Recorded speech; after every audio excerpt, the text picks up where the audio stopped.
नमस्कार मित्रांनो, पाठपुरावा चॅनलवरती मी सुमित तुम्हा सर्वांचे अगदी मनापासून स्वागत करतो। तर मित्रांनो, या माहिती अधिकार कायद्यामध्ये जेव्हा आपण माहिती अधिकार अर्ज करतो किंवा एखादं प्रकार डिपार्टमेंटमध्ये एखाद्या शासकीय विभागामध्ये माहिती मागण्यासाठी अर्ज करतो, तेव्हा शेवट मोमेंटला एक स्टेप अशी येते किंवा एक वेळ अशी येते की अर्ज करणारा जो अर्जदार असतो तो कंटाळून जातो अक्षरशः, आणि माहिती देणारा अधिकारी सुद्धा कंटाळून जातो। आणि या सगळ्यांमध्ये नेमकी चुकी कोणाची? तर हा मोठा प्रश्न निर्माण होतो की याच्यामध्ये अर्जदाराची चुकी आहे की तो कायद्याच्या नियमानुसार अर्ज मागतोय, की त्या अधिकाऱ्याची चुकी आहे की तो त्या कायद्यातील तरतुदींचा भंग करत चाललेला आहे, त्याला तरतुदी कळत नाही आहेत किंवा जाणून बुजून तो चुका करतोय। नेमकी हा विषय काय आहे? आणि एक स्टेप अशी पुढे जाते की अर्जदारावरती वारंवार हा अर्ज करतोय, अपील करतोय आणि तक्रारी करतोय म्हणून त्याच्यावरती गुन्हा दाखल करण्यात यावा। आज 20 वर्ष लुटून गेली आहेत या कायद्याला। जवळजवळ 2005 साली हा माहिती अधिकार कायदा आला आणि 2025 आता सुरू आहे।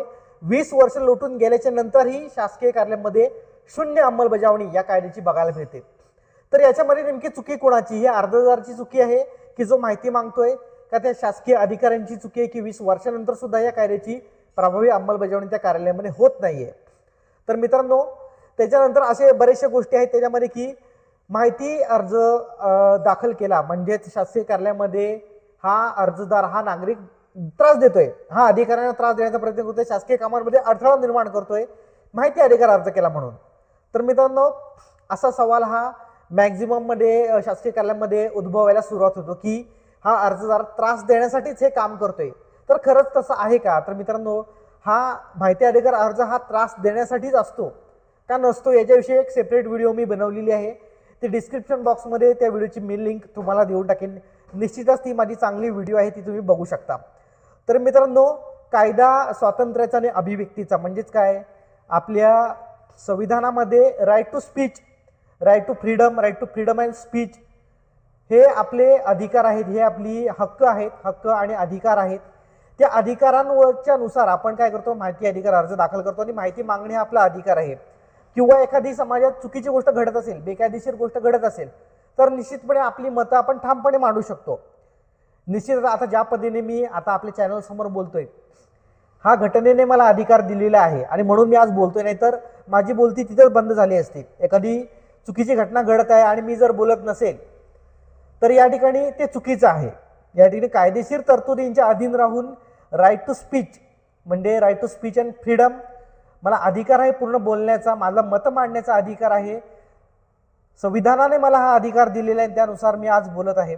तर मित्रांनो, या सगळ्या गोष्टी आहेत, परंतु या सगळ्या कायदेशीर तरतुदी असताना देखील बोलणाऱ्यावर निश्चितपणे अशी एक वेळ येते की त्याचा आवाज दाबण्याचा प्रयत्न केला जातो आणि हीच ती वेळ। आणि अशा परिस्थितीमध्ये नेमके अर्जदारांनी काय करायचं आणि कशा पद्धतीची आपण भाषा ठेवली पाहिजे, शासकीय अधिकारी जर आर्ग्युमेंट करत असतील आणि आपण त्यांच्याकडे कशा पद्धतीने आर्ग्युमेंट करायचं किंवा संवाद साधायचा आणि याच्यामध्ये लेखी पत्रव्यवहार आपल्याला नेमकी कसा असला पाहिजे, याची संपूर्ण माहिती आजच्या या प्रकरणाच्या माध्यमातून आज मी देणार आहे। आणि ही व्हिडिओ 100% थोडीशी मोठी होणार आहे, परंतु जर तुम्हाला ही वेळ ही अत्यंत महत्त्वाची वेळ आहे, ही लास्ट मोमेंट वेळ असते की ज्याच्यामध्ये एकतर माहिती मिळेल, नाहीतर अर्जदार तरी गप्प बसून जातो की ह्याच्यापुढे काही कोणतीच घाबरून कोणतीच प्रोसिजर करत नाही, की एकतर त्याच्यावरती गुन्हा दाखल होईल, कोणतरी त्याला मारायला येईल आणि असं करेल तसं करेल, या उद्देशाने एकतर अर्जदार तरी गप्प बसतो, नाहीतर हा प्रकरण तरी तिथं संपून जातो। आणि हाच तो टर्निंग पॉईंट असतो।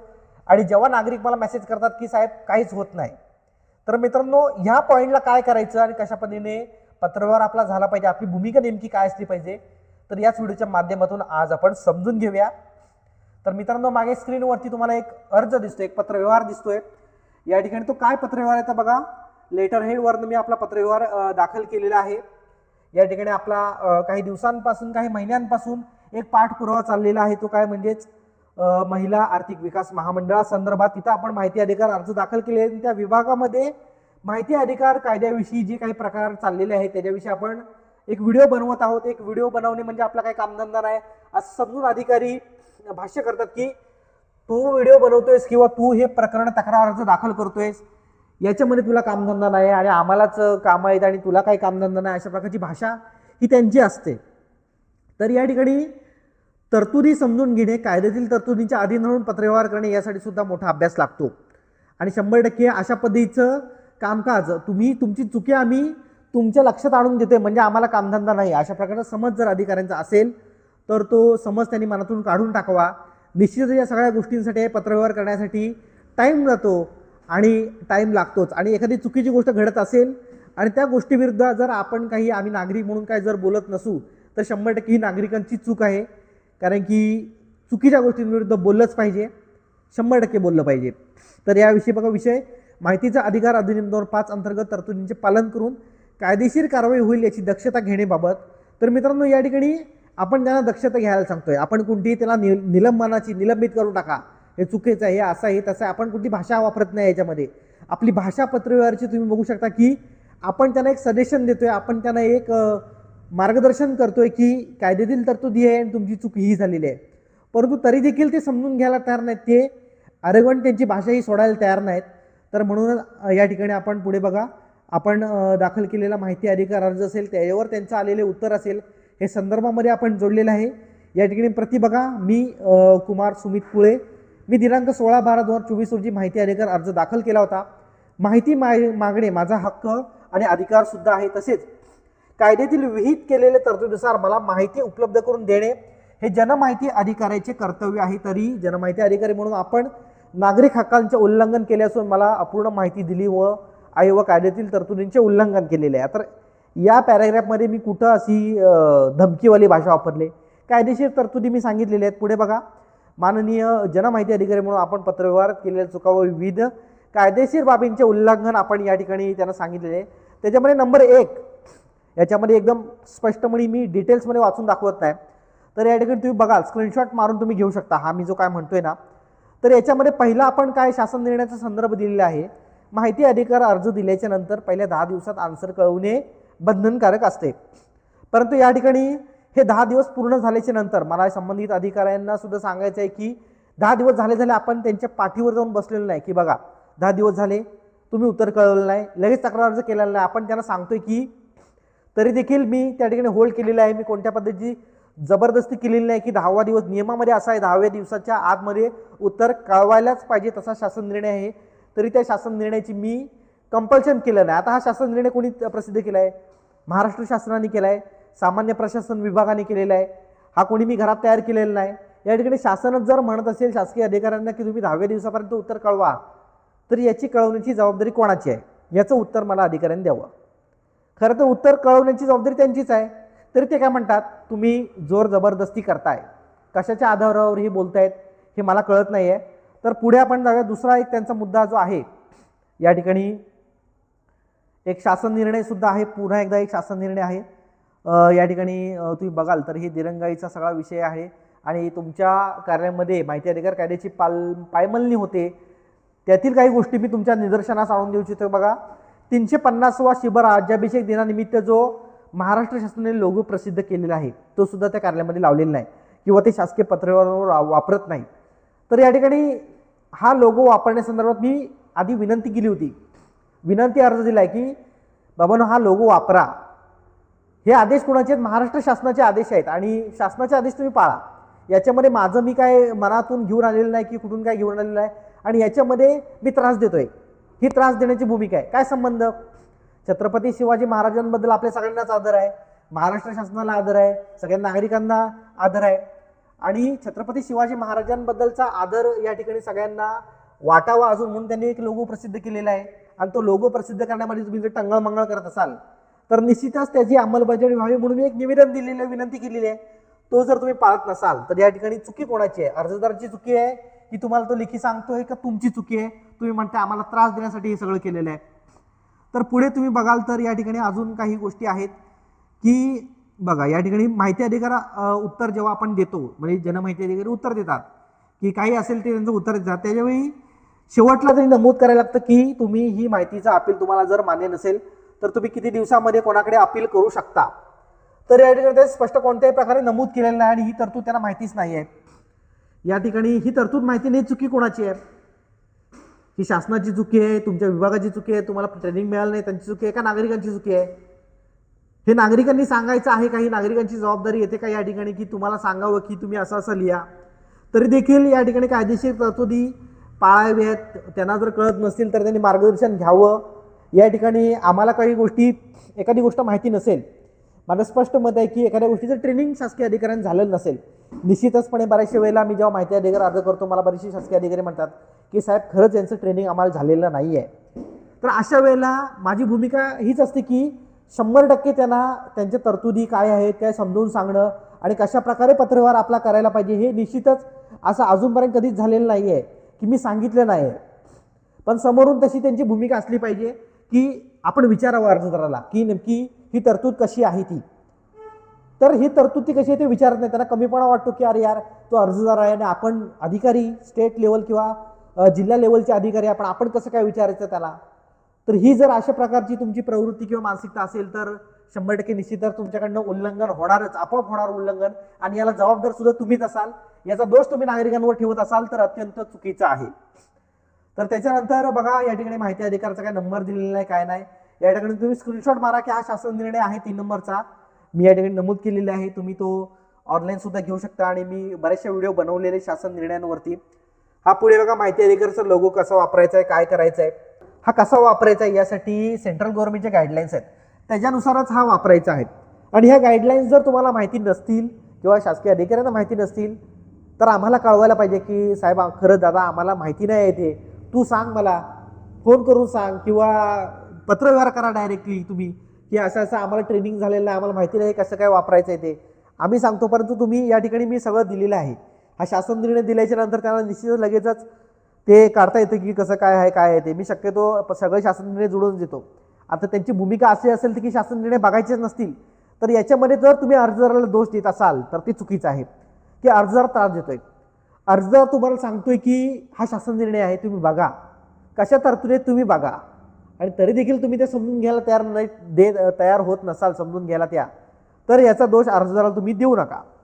तर पुढे बघा या ठिकाणी ही लिंक सुद्धा मी दिलेली आहे. कधी तुम्ही या लिंकवर जाऊन ते जाणून घेण्याचा प्रयत्न केला आहात का या ठिकाणी कशा बाबा गाईडलाईन्स आहेत काय आहेत.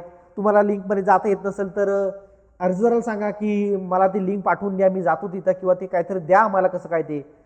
कमीपणा तुम्ही घ्यायला तयार होत नसाल, तुम्हाला कळत नसेल, त्याचं तुम्ही मार्गदर्शन मागत नसाल, हे मार्गदर्शन करणे ही नागरिकांची मुळातमध्ये काय संबंधच येत नाही, तर देखील या ठिकाणी माहिती अधिकार कायद्याचा अभ्यासक म्हणून मी प्रत्येक शासकीय अधिकाऱ्यांना सांगतो की निश्चितच तुम्हाला काय कळलं नाही तर मला या ठिकाणी स्वतःहून त्यांनी सांगायला पाहिजे. परंतु ते कोणत्याही प्रकारचा प्रतिसाद देत नसतील तर याची सर्वस्वी जबाबदारी त्यांनीच घ्यावी. त्याच्यानंतर पुढे बघा या ठिकाणी हा बोर्ड, या बोर्डवरनं बराचसा इश्यू झाला की असं हे बोर्डाचे फोटो काढणे हे लिगल आहे का, हे न विचारता तुम्ही कसं काय फोटो लावला, फोटो काढला कसा काय, तुमच्यावर गुन्हा दाखल होईल, हे चुकीचं आहे, हे गैर आहे, हे असं आहे, हे तसं आहे, याच्यावर मोठ्या प्रमाणामध्ये आर्ग्युमेंट झाली. तर मित्रांनो मी सांगितल्याप्रमाणे 2005 साली हा कायदा अस्तित्वात आला आणि 2025 साली देखील हा कायद्याचा बोर्ड अशा प्रकारे कपाटाच्या शेजारी कोपऱ्यामध्ये असं डांबून टाकलेला असेल तर खतरनाक ही परिस्थिती, अत्यंत ही कलियुग जे काय म्हणतो आपण हे काय आहे या प्रकार, अत्यंत भयावह परिस्थिती आहे. आणि याच्यामुळे हा फोटो काढला म्हणून जर माझ्यावरती कोणता गुन्हा दाखल होत असेल तर 100% भारतीय न्याय संहिता असेल किंवा सिव्हिल प्रोसिजर कोड असेल, क्रिमिनल प्रोसिजर कोड असेल किंवा RTI मधील कोणताही कायदा असेल, कोणताही सेक्शन असेल, कोणत्याही सेक्शन अंतर्गत माझ्यावरती गुन्हा दाखल झाला की हा बोर्डाचा मी फोटो काढला आणि मी नागरिकांच्या निदर्शनास आणून देतोय किंवा मी वरिष्ठ प्रशासनाच्या निदर्शनास आणून देतोय की ही परिस्थिती आहे शासकीय कार्यालयामध्ये, की कायद्याचा बोर्ड बघा कसा या ठिकाणी टाकलेला आहे. तर मित्रांनो आणि असं पण नाही की मी डायरेक्ट जाऊन असं करतोय, या ठिकाणी मी त्यांना आधी निवेदन पण दिलं होतं की तुम्ही प्रॉपर अंमलबजावणी करा आणि त्यामध्ये त्यांनी समजून घ्यायला पाहिजे होतं की अंमलबजावणी करायची म्हणजे नेमकं आम्हाला काय करायचं आहे. या ठिकाणी मी गेलो असतो, मी सांगितलं असतं, पण त्यांनी कधी विचारायची कष्टच घेतले नाहीत की आम्ही कधी जाऊन विचारावं की या ठिकाणी काय कसं करायचं काय करायचं. यांनी मुद्दा पण हा सगळा दोष आहे नागरिकांवर ठेवला, नागरिकांना फोटो काढले म्हणून त्याच्यावरती गुन्हा दाखल करणं, त्याला धमक्या देणं, त्याला जे काय असेल ते ॲरोगंट पुढे त्याच्याशी बोलणं की तुला तीच कामं आहेत, तुला ती दुसरी कामच नाहीत, म्हणजे असं तसं या ज्या भाषेमध्ये या काही गोष्टी ज्या अधिकारी करतात अत्यंत चुकीचं आहे. आणि या गोष्टीमध्ये सुद्धा हे जे बोर्ड टाकलेलं आहे अत्यंत चुकीचं आहे आणि हा आपण सगळीकडेच पाठवणार आहे, त्याबद्दल काय वाद नाही. आणि त्यांनी गुन्हा दाखल करावा बिंदास, मी तयारीतच आहे. मी वाटच बघत होतो की कशा प्रकारे माझ्यावर हा गुन्हा दाखल होते, कुठल्या सेक्शन अंतर्गत गुन्हा दाखल होतोय आणि तो गुन्हा दाखल झाल्याच्या नंतर पुढील प्रोसिजर काय करावी हे नागरिकांना मी निश्चितचपणे सांगेन माझ्यावर गुन्हा दाखल झाल्याच्या नंतर. सध्या तरी काय माझ्यावर गुन्हा दाखल झालेला नाही, मी वाटच बघते कधी माझ्यावर गुन्हा दाखल करतायत ते. एकदा का गुन्हा दाखल झाला की मी लगेचच ते करतो की कशा पद्धतीने हे गुन्हा दाखल करतायत.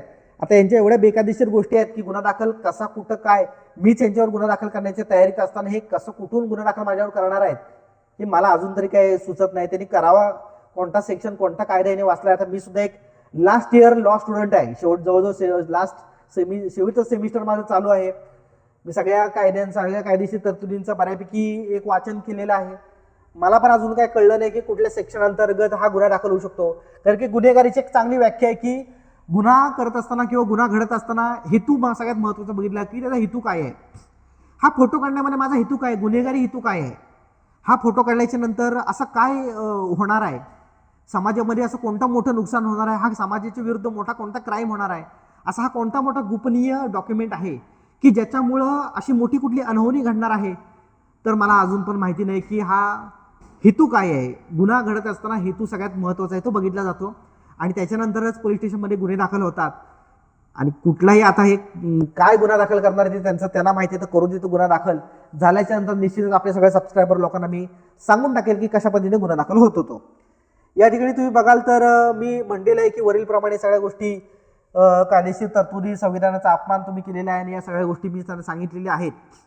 या ठिकाणी त्यांनी बघाल तर माहितीचा अधिकार अधिनियम 2005 मधील कलम 632 नुसार मी मागितलेली माहितीमधील काही माहिती या ठिकाणी दुसऱ्या कार्यालयामध्ये उपलब्ध आहे असे त्यांनी उत्तर दिलेले आहे मला. आणि माझा अर्ज आपल्याकडून वर नमूद केलेल्या तरतुदीनुसार हस्तांतरण करणे आवश्यक होते, परंतु तसे न करून कायद्यातील तरतुदींचा भंग केलेला आहे.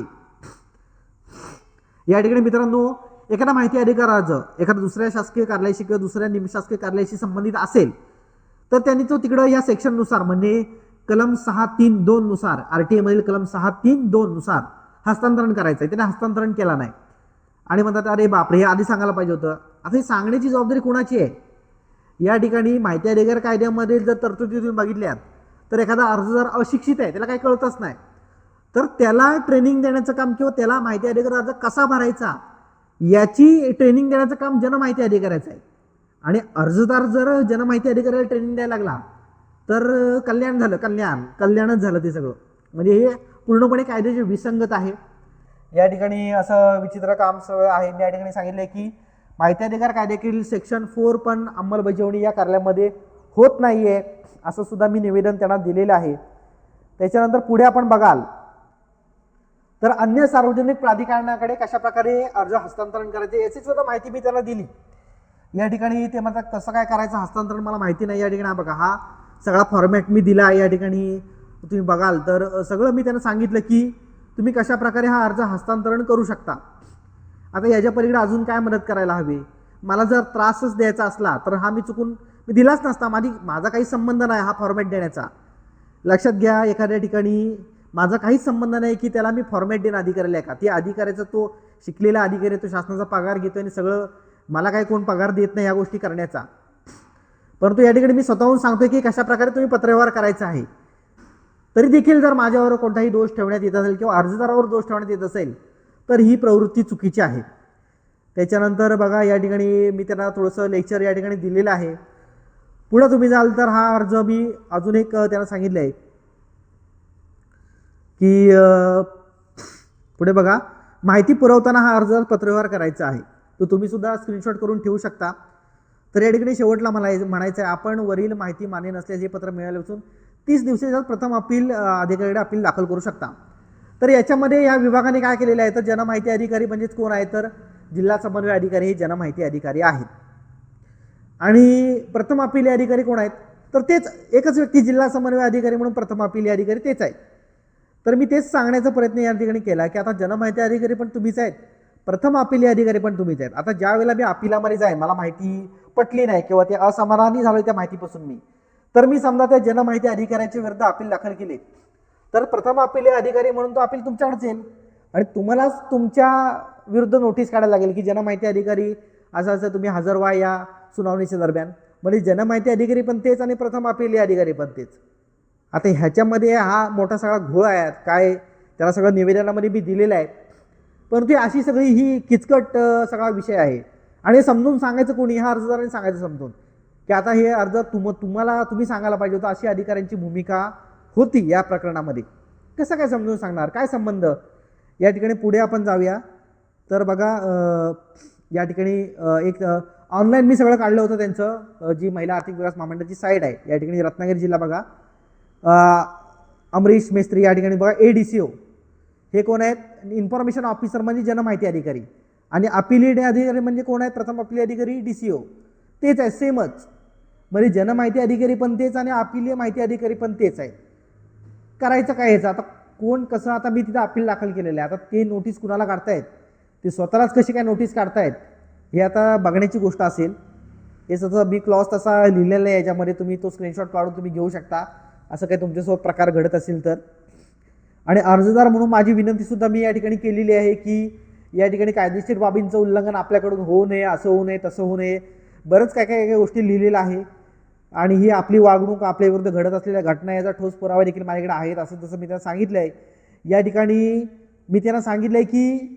हा जर प्रकरण निकाली लागला नाही किंवा याच्यावर काय झालं तर मी आपल्या या सगळ्याविरुद्ध आमरण उपोषणाला बसणार आहे आणि सगळ्या पुरावे घेऊन मी मुख्यमंत्री कार्यालयामध्ये जाणार आहे आणि मुख्यमंत्र्यांना निवेदन देणार आहे आपल्या निलंबनाविषयी आपल्याला डायरेक्ट निलंबित करून टाकावं कारण की हे काय हा प्रकार काय जर सगळा दोष तुम्ही जर अर्जदार ठेवत असाल आणि अर्जदारांवरतीच गुन्हा दाखल करण्याच्या उलट एवढं सगळं कायदेशीर तरतुदींचं उल्लंघन करून पुन्हा अर्जदारावर गुन्हा दाखल करण्याच्या त्यांना जर भाषा असे जर येत असतील वापरत असतील अधिकारी आणि खोचक शब्द जसे बोलणार असतील तर 100% या ठिकाणी मुख्यमंत्री कार्यालयामध्ये मी त्यांना सांगितलं की जाणार आणि या ठिकाणी असं निलंबनाची कारवाईसाठी मी तिकडे दाद मागणार आहे या ठिकाणी मी असं सगळं सांगितलं आहे बघा या ठिकाणी हे स्टेट इन्फॉर्मेशन कमिशन महाराष्ट्राचे आदेश आहे की त्यांनी सांगितले की माहिती अधिकार कायद्यामधील कोणत्याही तरतुदींचं उल्लंघन झालं तर भारतीय न्याय संहिता 2023 मधील कलम 198 नुसार गुन्हा दाखल होऊ शकतो अशा सूचनासुद्धा त्यांनी दिलेल्या आहेत म्हणजे